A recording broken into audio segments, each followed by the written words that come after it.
nomor 14 tentang magnifikasi. Magnifikasi ini juga keluar tahun kemarin, meskipun satu soal.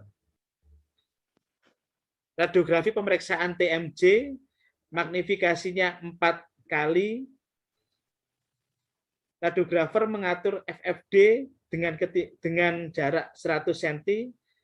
Berapakah UFD yang harus diatur radiografer untuk menghasilkan magnifikasi 4 kali tersebut? Jawabannya adalah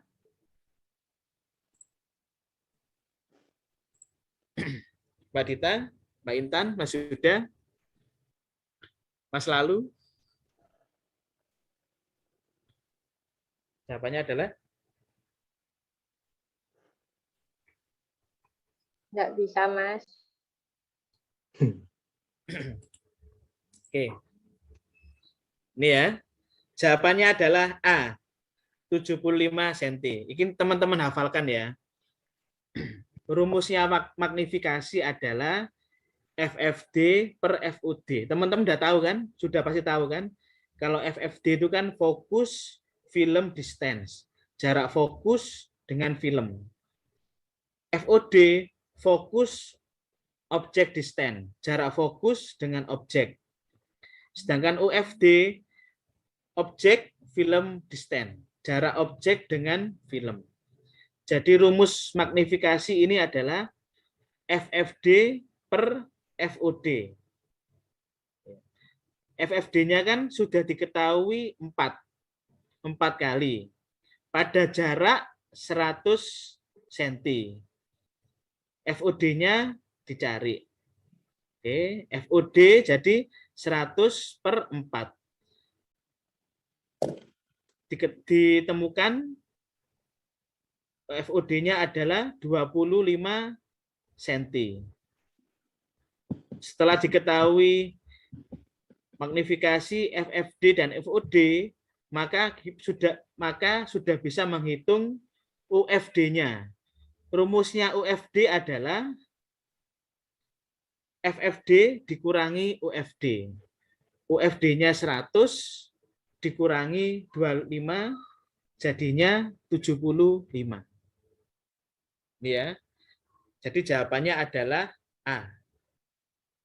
Soal nomor 15 sengaja saya buat hampir mirip. Oke ya, saya kasih, kan sudah tahu rumusnya kan? Tadi kan sudah tahu rumusnya. Coba teman-teman hitung, saya kasih waktu 1 menit. Sekarang nomor 28. Dijumpai ketidaktajaman gambar di objek diafragma pada pemeriksaan tulang di ruang ICU. Apa faktor yang menyebabkan tersebut? Jawabannya adalah Pak Dita mungkin? Saya B. Oh, Mbak. B apa? D.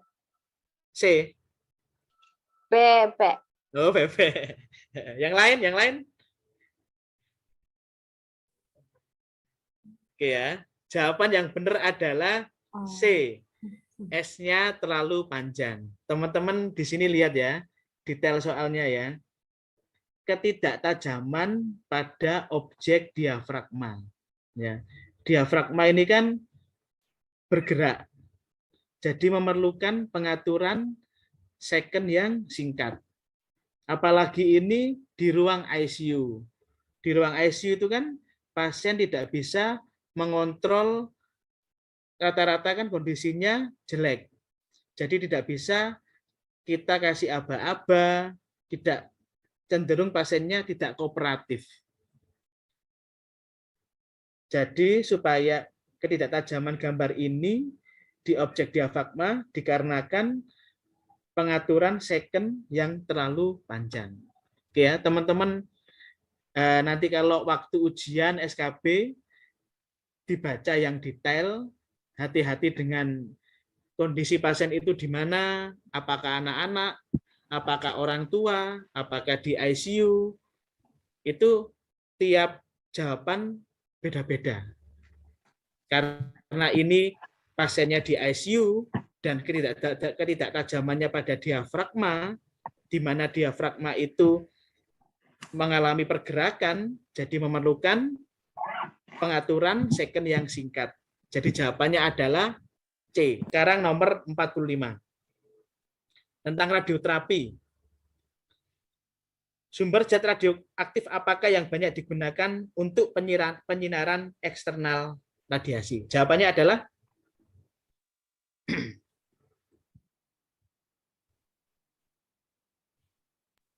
B. Kobalt. B.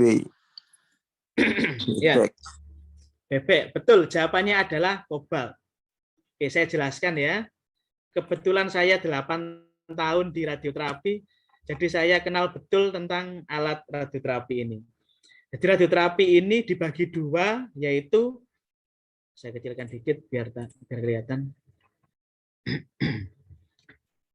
yaitu penyinaran secara eksternal dan penyinaran secara internal. Kalau eksternal itu yang digunakan kobalt 60 sama linek.